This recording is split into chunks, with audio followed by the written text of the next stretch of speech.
Hey there, I'm Ornella Hernandez with Web3 TV, and I'm at EthCC. Joining me here, we have Jesse, the creator of Base. How are you today?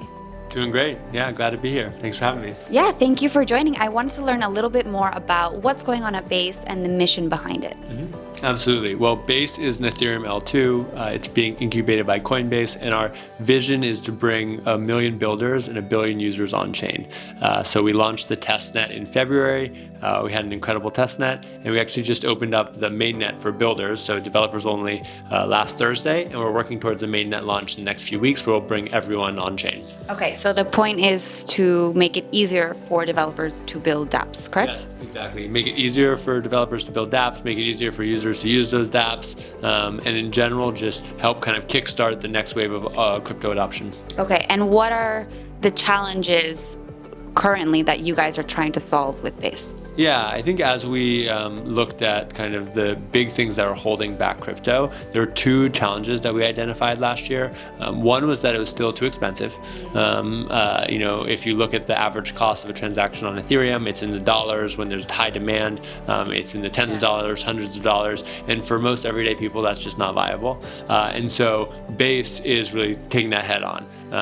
Transactions will be in the tens of cents. We're working on an upgrade to Ethereum right now that will get that down into the low cents, 5 to 10x reduction.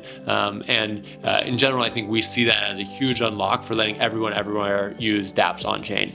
I'd say the other big one is the wallet experience. I think today, for the average user who wants to do something on chain, when you get started saying, hey, I want to do something, maybe it takes you 20 steps to actually go and do that thing. Yeah. You have to get money on chain, you have to pick which chain you're using, you have to make a bunch of complex key management, infrastructure decisions. And so in collaboration with Coinbase, we're basically working to simplify that down so it's 0 steps. So you just open the app and everything works out of the box.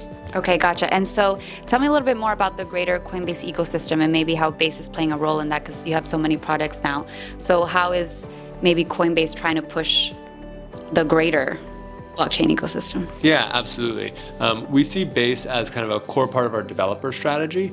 So we basically see Base as the underlying foundation that is, in many ways comparable to the EC2 or compute offering of AWS, right? It's the core thing that developers need. And then on top of that, there's a bunch of other layers of Coinbase products that we can offer. So for instance, we have a wallet as a service product. That makes it really easy for people to embed wallets in their apps to use Base. And then on top of that, we have acquisition tools. So for developers who have existing products and who want to reach users, we can help them do that on Base. And then again, all the way on top of that, we have our interfaces. We have Coinbase, we have Coinbase Wallet, we have our institutional wallet, and all of those let different customers access the apps that are really useful, that are maybe using WAS, that are maybe using the acquisition tools, all powered by Base. And so really we think about this almost as a next generation app platform, like the iOS App Store or the Play Store. The Coinbase App Store? Not the Coinbase App Store. I'd say it's the App Store of Ethereum. It's the App Store of crypto. And we're building tools in an open, decentralized way that make it easier for developers to build those apps and users to use them. Okay. And then I know that you have maybe an aversion to the term Web3, you prefer on-chain. So can you go into that a little bit more? Yeah. Why that is? I think we, over the last decade of crypto, we've kind of been trying to find the right word to describe what this thing is to people. We started with Bitcoin because that was all there was. And then we had multiple of them. It was like, okay, we need to call it something else. We started using crypto. That felt a little scary to people. I think they felt like, oh, this is like, security, hackers, all that stuff. Then we tried blockchain, and blockchain, it felt corporate. It didn't really work. Then we tried Web3. And I think Web3 was there for a moment, but then, 2022 happened. In general, the analogy was to Web 2, which no one says today, right? Like an average consumer is not like, I use a Web 2 app. Well, I didn't know what Web 2 was until Web 3 came about. Exactly. And so I think just in the last year, we've started to see the rise of this new word on-chain. And I think the thing that I love about it is that it's like online. Right? And so when you say it, you can say on-chain is like online. Yeah. It's a new platform where you can access apps that are globally available, that increase economic freedom, and that make your life better. And that kind of similarity to online I think really connects the dots for people, and they feel comfortable in a way that they don't feel comfortable saying blockchain or Web3. They're just like, oh, this is on-chain. This is on-chain media, it's on-chain art, it's on-chain music, it's on-chain gaming, just like we had online shopping and online media and online art. And so I think this is, for the first time, a moment where we're seeing everyday people embrace crypto in a new term and have language for it that feels comfortable and friendly. Yeah, no, I agree. It is more accurate, and I think just easier for people to understand. And then I did want to ask, you mentioned 2022 happened, FTX happened.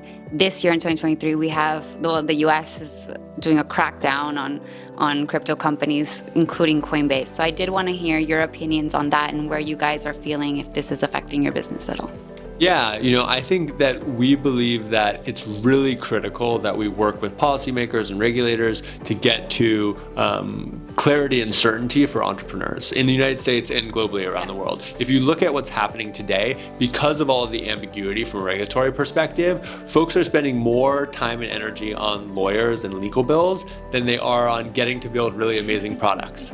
And so that's what we're advocating for at Coinbase. I think the thing that's very encouraging to me is that just in the last 6 months, we've seen a ton of progress, right? We have really material bills in Congress in the United States that are, obviously have room for improvement, but are great steps in the right direction for stable coins, for market structure. We've also seen that our court system is working, right? We just saw the XRP case where a judge ruled that— After many years. Where a judge ruled that, most of the sales of XRP were not securities, including sales on exchanges like Coinbase. We relisted XRP that same day. And we generally look at that as a huge win for the industry. And so I feel optimistic that our government's going to work, that the checks and balances are going to work, that we're going to get clear policy, that we're going to get the kind of right outcomes on the judicial side, and that in the United States and everywhere around the world, we're going to see increasingly clear regulatory environments where entrepreneurs can build. And when entrepreneurs build, what they're going to do is they're going to make the world a better place by creating this next wave of applications that bring 1 billion people on chain and increase economic freedom globally. All right, and any advice for those entrepreneurs of the future? Go find something you love and build it. There's nothing better than that, and there's no better way to learn. All right, I love it. Well, thank you so much for your time today. Yeah, thanks for having me.